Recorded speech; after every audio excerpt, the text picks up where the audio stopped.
I have to admit I was screaming when I got this video thing. What makes a marine biologist scream?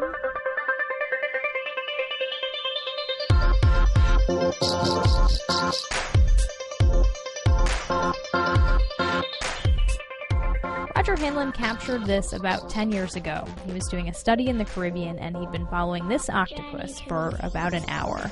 When it crept behind the rock and went into camouflage mode, he jammed the camera down right in its face, so to speak, prompting it to go from camouflage to a startle defense. Blanching white very quickly.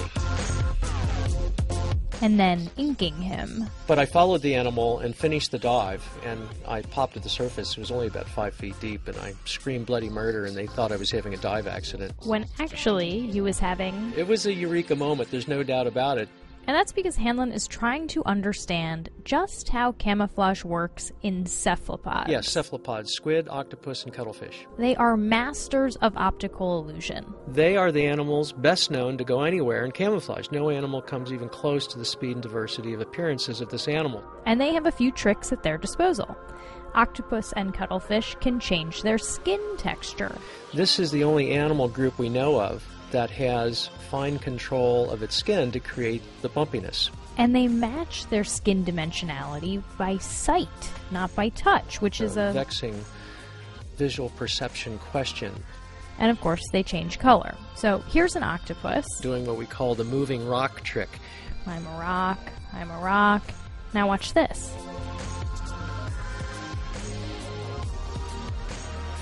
So the amazing thing is that these animals are colorblind, yet they are capable of creating color-matched patterns.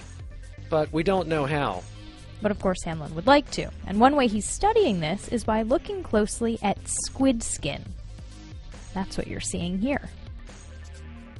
These are super close-up images of live, unanesthetized squid.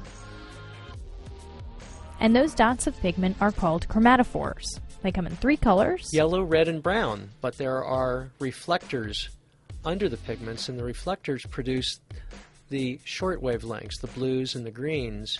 And as you can see, the chromatophores can change shape to change the predominant skin color. Each one of those little spots on there can expand up to 15 times its diameter. And these chromatophores seem to be twitching all the time. They camouflage all night long.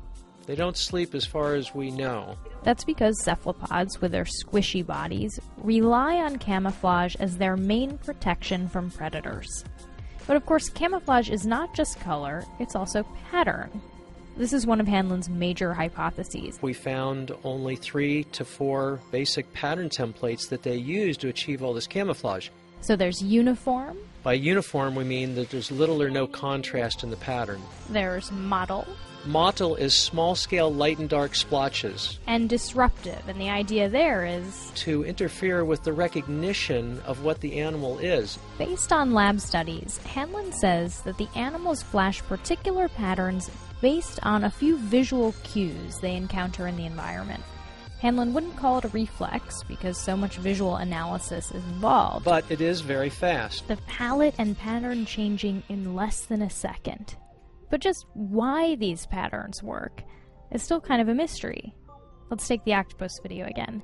Hanlon analyzed this video frame by frame, but he can't tell you why you don't see the animal. We can't find any true statistical matches, whether it's brightness, color, between the animal and the background. So camouflage is not looking exactly like the background. Camouflage just means fooling whatever's looking at you, which suggests we're behind the 8 ball, as it were, if we think the world looks like how we see it.